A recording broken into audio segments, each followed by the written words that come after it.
Assalamualaikum warahmatullahi wabarakatuh. Salam sehat dan salam bahagia. Pada video kali ini, yakni praktik coaching dengan menggunakan model alur tirta sebagai bahan demonstrasi kontekstual modul 2.3 yang diperankan oleh saya sendiri, Ratno Lamato, Ibu Siti Hikmah, dan Pak Stefan Tudu, calon guru penggerak Ketan ke-6 Kabupaten Banggai, Sulawesi Tengah. Lanjut kepada pengertian bahwa definisi coaching adalah bentuk kemitraan bersama klien atau coachee dengan proses memproduksi pemikiran atau menstimulasi dan memprovokasi pemikiran dan proses kreatif yang menginspirasi mereka dari dalam, memaksimalkan potensi pribadi dan profesional yang dimiliki. Kemudian selanjutnya adalah coaching model alur tirta. Alur tirta itu adalah merupakan langkah-langkah atau penerapan yang ditempuh dalam proses coaching. Yang pertama itu ialah menerapkan tujuan, yang kedua identifikasi masalah, ketiga rencana aksi, dan yang terakhir adalah tanggung jawab. Kemudian dalam menerapkan proses coaching, kompetensi seorang coach yang perlu dimiliki adalah yang pertama presence atau kehadiran penuh, yang kedua mendengarkan secara aktif atau dengan mendengarkan secara rasa, dan yang ketiga adalah mengajukan pertanyaan berbobot. Kemudian selanjutnya, mari disimak video praktik coaching secara daring berikut dengan bertukar peran antar sesama calon guru penggerak sebagai observer, coach, dan coachee.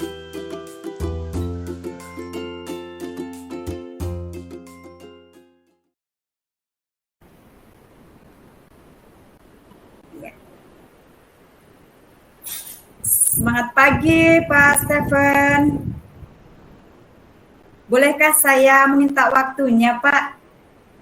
Saya mau bercerita nih tentang apa yang saya alami tadi ketika pelaksanaan supervisi oleh pengawas. Baik Bu, boleh sekali. Apa yang Ibu mau ceritakan tentang kejadian tadi pada saat Ibu disupervisi? Begini Pak, saya baru saja mendapatkan teguran dari kepala sekolah, ya, karena pengawas sekolah yang tadi melakukan supervisi saat mengajar, sepertinya keberatan saya mengajar tanpa menggunakan buku teks. Begitu. Saya mengajar dengan memanfaatkan sumber-sumber belajar yang lainnya. Ketika diingatkan oleh pengawas itu, saya menyampaikan jika saya tetap mengacu begitu ya pada kurikulum tersebut walaupun saya tidak menggunakan buku teks tersebut. Sehingganya pengawas sepertinya tampak tersinggung dan memberikan laporan ini kepada kepala sekolah saya. Oh iya Bu, jadi Ibu mendapat teguran dari kepala sekolah karena kepala sekolah mendapat laporan dari pengawas bahwa Ibu tidak mengindahkan masukan pengawas, tetap menggunakan buku teks dalam mengajar. Kira-kira hambatan apa atau apa yang menyebabkan Ibu tidak menggunakan buku teks dalam melaksanakan pembelajaran?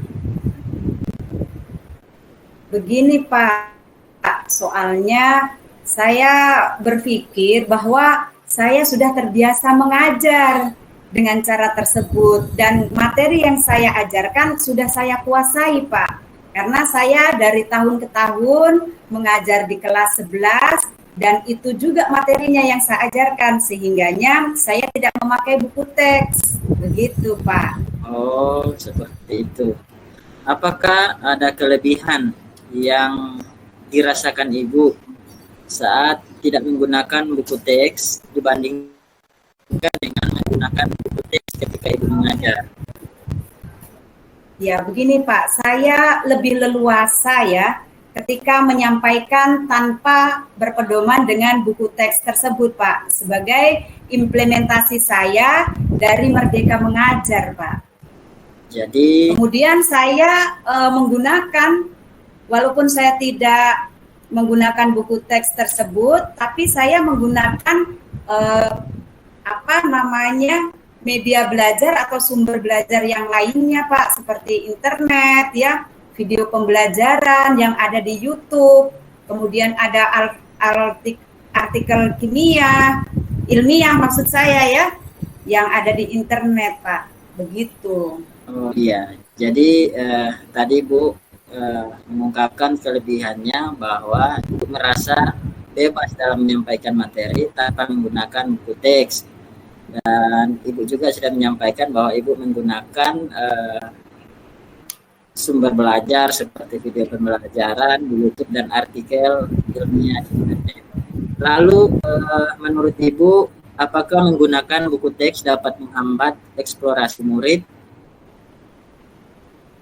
Sebenarnya tidak sih. Kalau saya pikir-pikir kembali, menggunakan buku teks itu tidak menghambat Pak, bahkan bisa mengeksplorasi daripada materi pembelajaran itu sendiri. Jadi sebenarnya dapat memperkaya referensi murid dalam mengeksplor materi pembelajaran Pak. Iya, saya setuju dengan apa yang Ibu sampaikan barusan. Semua bisa kita jadikan sumber belajar, entah itu buku teks, video, artikel, dan lain-lain sebagainya. Semakin banyak yang kita gunakan, tentunya semakin baik. Jadi sekarang apa rencana Ibu untuk menyelesaikan masalah ini?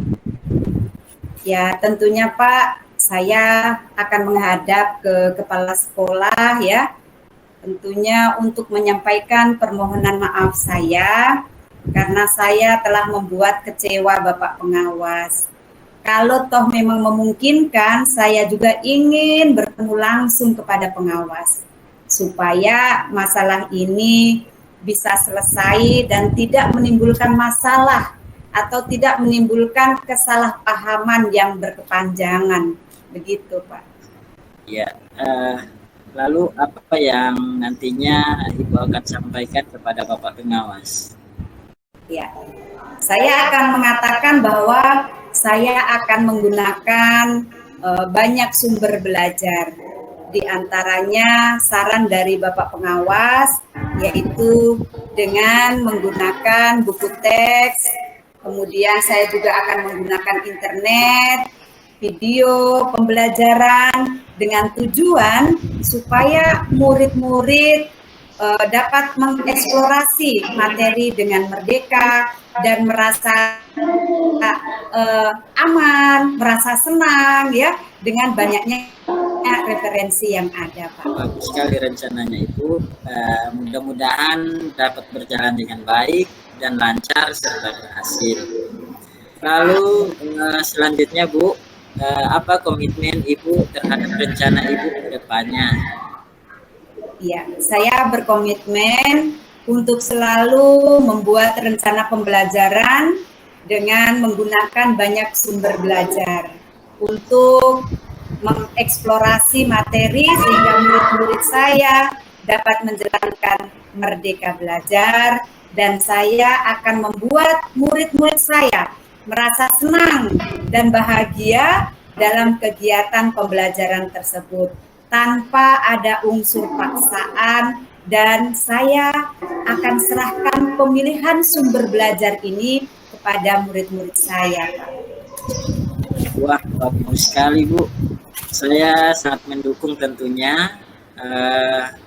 Mudah-mudahan semua berjalan lancar dan sesuai harapan. Ya Bu. Ya, terima kasih Pak. Mudah-mudahan apa yang saya sampaikan kepada Bapak merupakan solusi yang terbaik ya Pak ya. Ya. Terima kasih Pak. Iya, sudah melakukan explore tentang kompetensi coaching dari kehadiran penuh, mendengar mendengarkan aktif, kemudian yang terpenting adalah mengajukan pertanyaan bobot, sehingga Koci Ibu Hikmah sudah mengeksplor juga jawaban-jawaban yang memungkinkan untuk memecahkan permasalahan sendiri. Demikian, terima kasih Pak Stephen.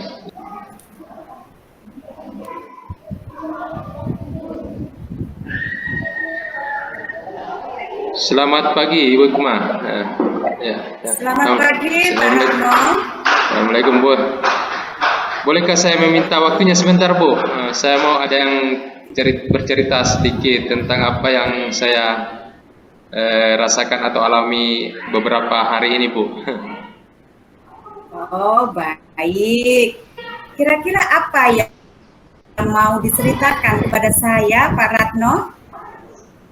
Begini Bu, akhir-akhir ini saya merasa murid-murid di kelas yang saya ajar Bu ya, kurang antusias dalam menerima pembelajaran dari saya. Selain itu jumlah murid-murid saya itu yang mengerjakan tugas sepertinya hanya kecil Bu, kurang dari 50% kira-kira Bu tiap kelas. Begitu Bu. Oh begitu ya Pak Ratno. Iya.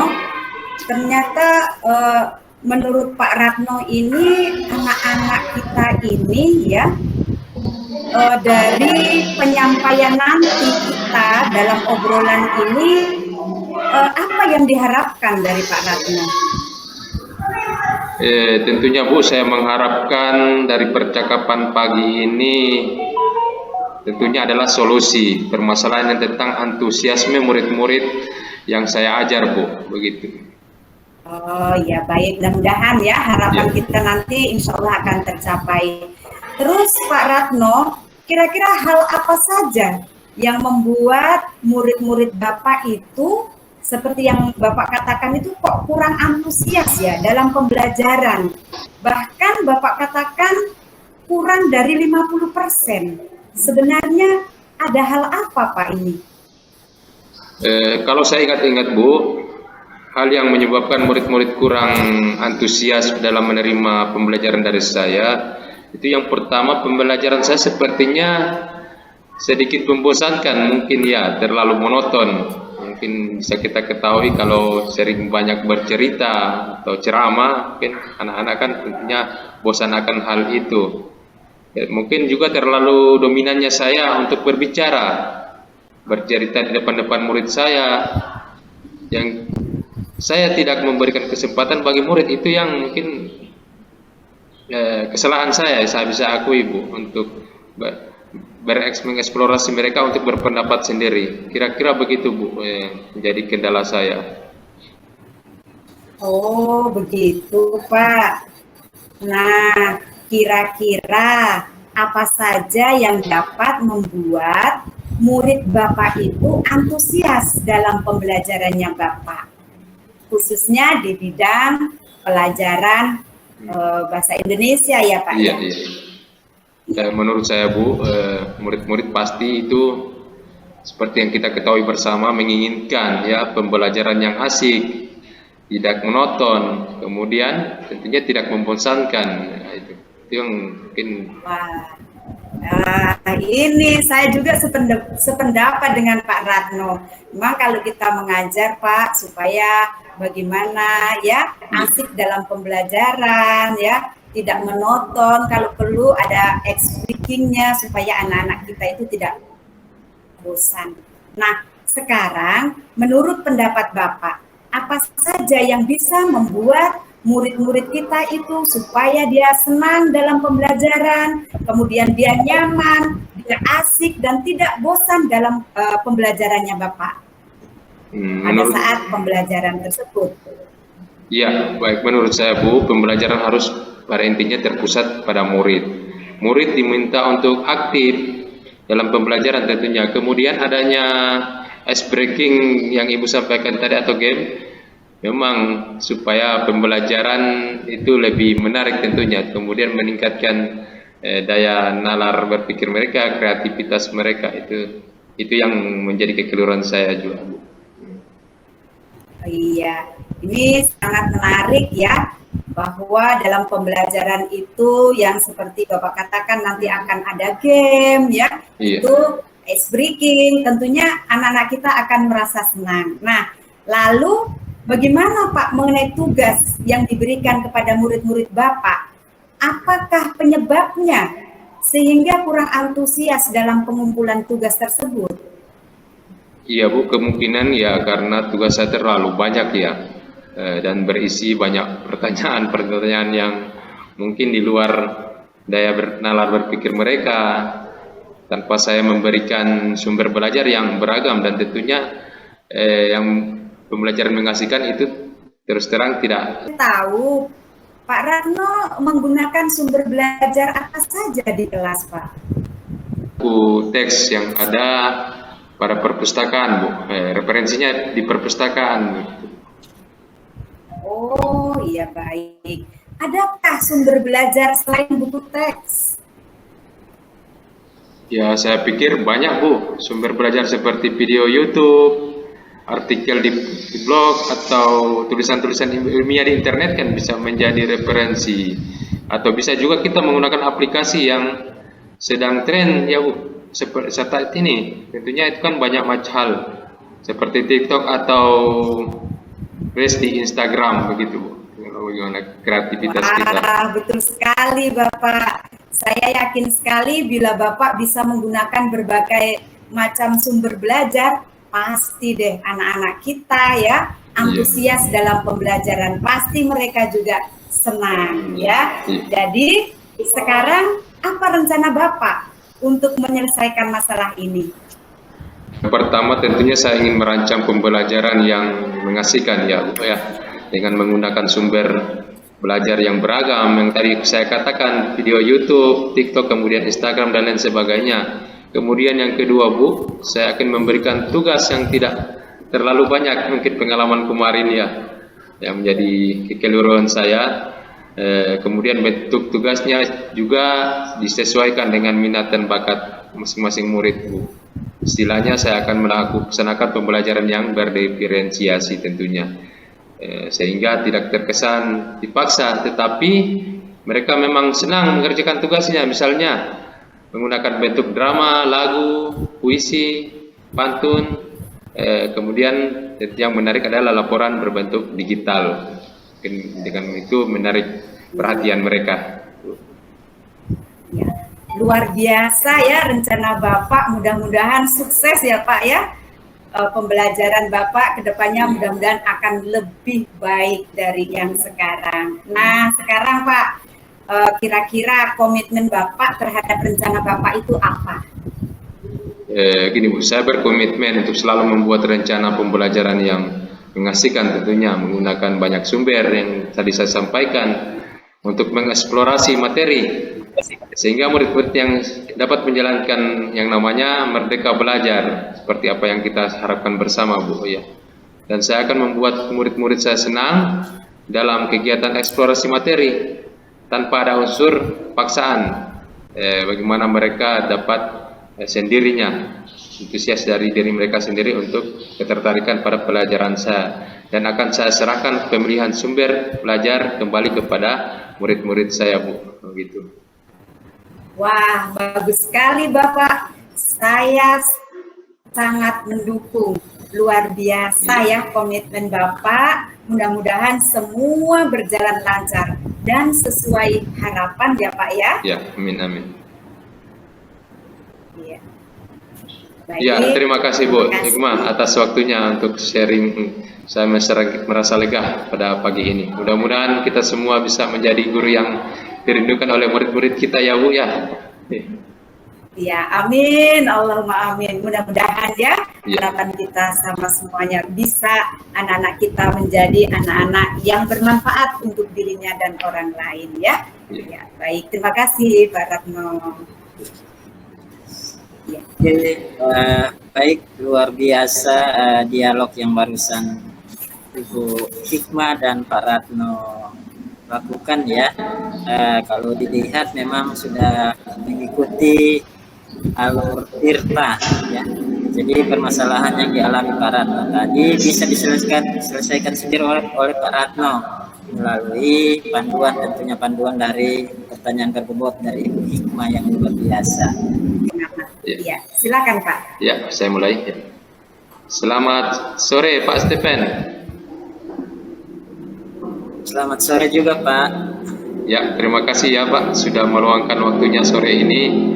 Kita coaching sebentar ya. Iya Pak, iya.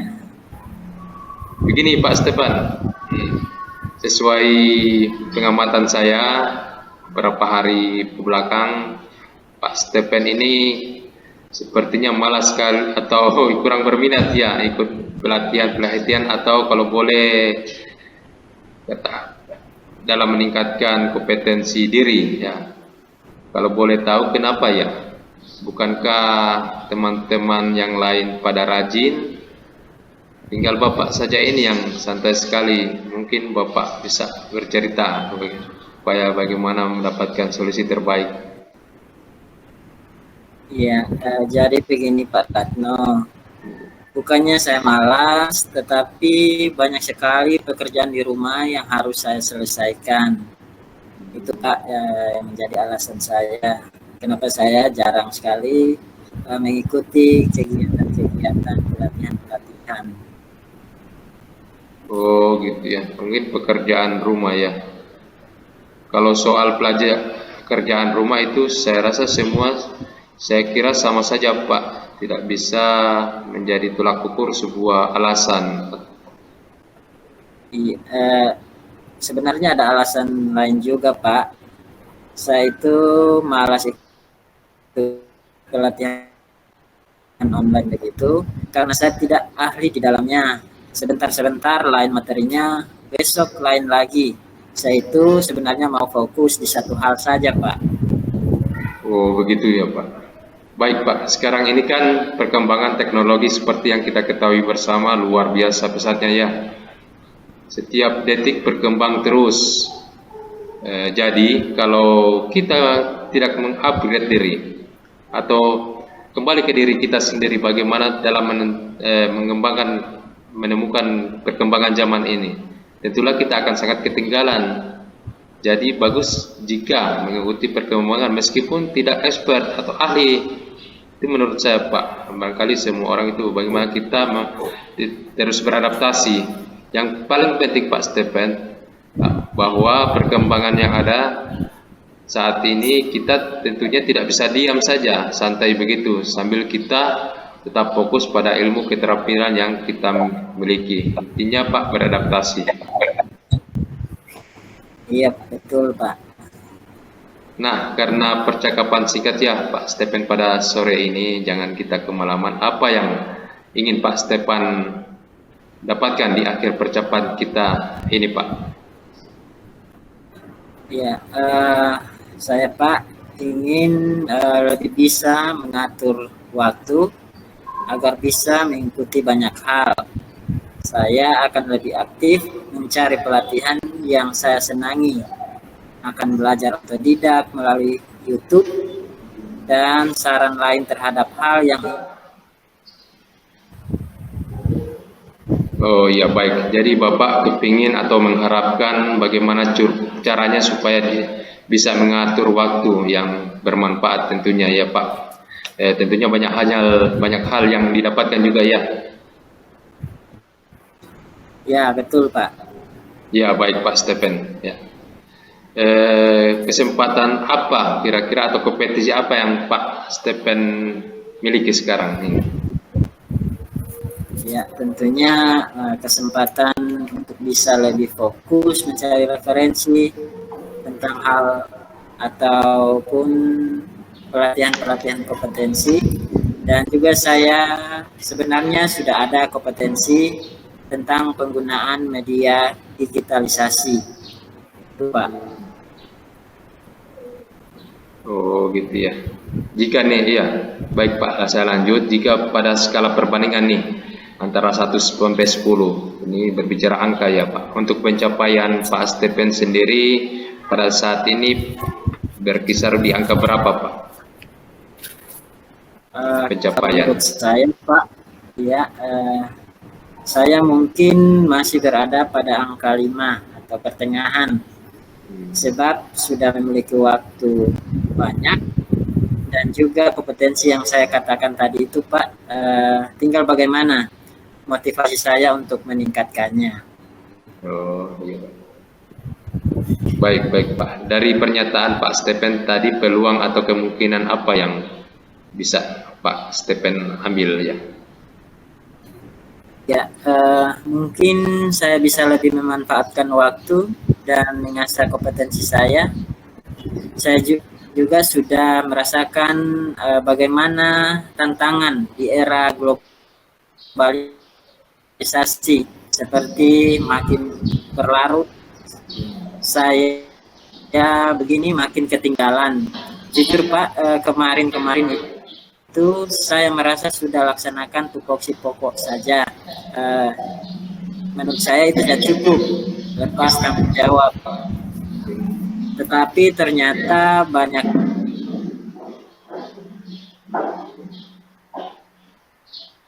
saya ke depan dan anak didik tentunya lebih baik lagi Pak. Iya baik Pak. Nah tentunya dengan keinginan Bapak tadi itu pasti akan mendapatkan tantangan ya, atau hambatan ketika Bapak mengimplementasikan semuanya itu. Nah ketika Bapak ingin berbuat lebih atau mengejar ketertinggalan itu, cepat mencapai tujuan, bagaimana sikap Bapak? Maksudnya sikap ketika menghadapi hambatan-hambatan yang ada untuk mencapai tujuan yang Bapak harapkan. Ya, menurut saya Pak tentunya optimis ya. Optimis Pak. Bagaimanapun juga kita sebagai manusia biasa pasti ada kekurangan dan ujian hidup. Tapi dengan kekurangan itu saya akan memanfaatkan guna mendapatkan cambuk dorongan saya, sehingga paling tidak meminimalisir hambatan tersebut Pak. Kira-kira ya Pak, baik Pak. Kira-kira solusi konkret dari Bapak nih apa? Tentunya berperan aktif lagi pada kegiatan-kegiatan atau momen sekolah kita Pak. Paling tidak bisa memberikan masukan dan saran terbaik ketika ada momen-momen yang ada, atau meminta, atau bisa juga meminta kepada kepala sekolah untuk menugaskan saya dalam mengikuti kegiatan pengembangan diri, dan yang paling sederhana tentunya memanfaatkan fasilitas digitalisasi sekolah untuk belajar dan menemukan referensi tentang ilmu yang bermanfaat. Baik, sangat baik sekali ya Pak. Nah, setelah Bapak bercerita tadi, sekarang bagaimana perasaan Bapak ya? Kira-kira sudah mengeksplor perasaan. Terus terang Pak, terus terang Pak, untuk saat ini saya merasa senang dan termotivasi. Saya berbicara yang bermanfaat pagi ini dengan Bapak tentunya. Oh ya, sore ini ya. Ya, jadi dapat saya simpulkan Pak bahwa yang membuat Bapak merasa malas kemarin itu atau masa bodoh ya selama adalah dunia. Tentunya Bapak ada di dunia pendidikan dan pikirannya karir terfokus saja yang jadi tumpuan saja, kira-kira begitu. Lepas dari itu semua Pak, kita harus lebih fleksibel tentunya Pak terhadap yang namanya perkembangan zaman. Kita ingat bersama bahwa filosofi Ki Hajar Dewantara menuntun kita untuk baik dari kodrat anak, baik dari kodrat alamnya maupun kodrat zaman. Dan nah, kalau kita tanamkan filosofi Ki Hajar Dewantara tersebut Pak, kita pasti akan sangat bisa menyesuaikan perkembangan zaman ini, menjauhi ketertinggalan kita Pak, dan dampaknya tentunya pada diri kita tentunya untuk bagaimana menuntun anak-anak tersebut Pak. Nah Pak Stephen, lanjut ya, dari apa yang sudah Bapak sampaikan, apa rencana Pak Stephen ke depannya nih? Saya berniat akan menemui kepala sekolah. Yang pertama itu untuk membicarakan hal ini. Mungkin beliau akan memberikan solusi dan memprioritaskan saya untuk mengikuti kegiatan yang berpotensi baik bagi diri saya. Iya. Seperti itu, Pak. Oh iya. Baik, kalau berbicara tentang jangka waktu nih, adakah jangka waktunya, Pak? Mungkin secepatnya, Pak. Paling lambat hari Senin ini, Pak. Oh, iya. Ya, kalau berbicara tentang ukuran keberhasilan atau pencapaian dari masalah Bapak ini seperti apa kira-kira yang dari rangkaian cerita Bapak tadi?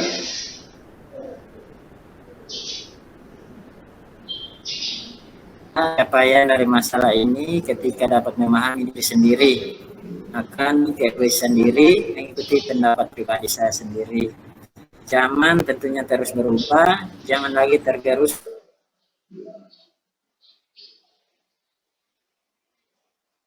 perkembangan zaman yang semakin modern ini. Iya, baik sekali. Nah, baik sekali Pak, langkah yang Bapak ambil sudah tepat sekali ya. Saya setuju sekali dengan ide Bapak. Ya, baik Pak, lanjut ya. Lalu apa komitmen untuk rencana aksi ini Pak? Rancangan Pak Stephen. Saya akan berkomitmen menanamkan pada diri saya terlebih dahulu untuk berubah lebih baik lagi, Pak. Ya, ide yang bagus sekali Pak. Semoga dapat segera terrealisasikan dan komitmen Bapak yang kuat pasti dapat membanggakan sekolah kita Pak tentunya ya. Iya. Untuk waktunya mendengarkan keluh kesah saya. Semoga kita nanti menjadi guru-guru yang bisa memberikan teladan yang baik untuk siswa kita, Pak. Amin, amin, Pak. Ya, amin. Ya, Pak Stephen ya, karena proses coaching pagi sore ini saya kira disudahi cukup sampai di sini. Mudah-mudahan juga bisa menjadi bahan referensi atau perbaikan-perbaikan kita ke depan ya, Pak Stephen. Kita berharap yang terbaik untuk anak didik kita tentunya Pak ya. Baik Pak Stephen, terima kasih juga waktunya sudah bercerita. Baik, Bapak Ratno dan Pak Stephen telah melakukan coaching ya. Saya melihat dari percakapan ya, dari Pak Ratno sebagai coach dan Pak Stephen sebagai coach, saya melihat di sini sudah menggunakan alur tirta, di mana saya melihat ya Pak Ratno sudah dengan jelas dalam menyampaikan tujuannya. Lalu dalam identifikasi Pak Ratno juga telah menyampaikan pertanyaan-pertanyaan yang dapat membuat coach itu menggali kemampuan yang dimiliki. Kemudian dalam rencana aksinya ternyata Pak Ratno juga mampu memberikan pertanyaan-pertanyaan sehingga coach mengutarakan rencana yang akan dilakukan. Dan yang paling terakhir, dalam tanggung jawab Pak Ratno telah memberikan pertanyaan dan umpan balik mengenai rencana aksi coach ya, untuk ya rencana aksi dari Pak Stephen untuk mengatasi masalahnya sendiri. Jadi hasil pengamatan saya seperti itu, mudah-mudahan kita semua menjadi guru-guru yang hebat, yang luar biasa, dan insya Allah dirindukan oleh murid-murid kita semuanya. Amin, amin, amin. Sekian. Assalamualaikum warahmatullahi wabarakatuh. Semangat pagi. Waalaikumsalam warahmatullahi wabarakatuh. Wassalamualaikum warahmatullahi wabarakatuh. Terima kasih dan salam guru penggerak, tergerak, bergerak, dan menggerakkan.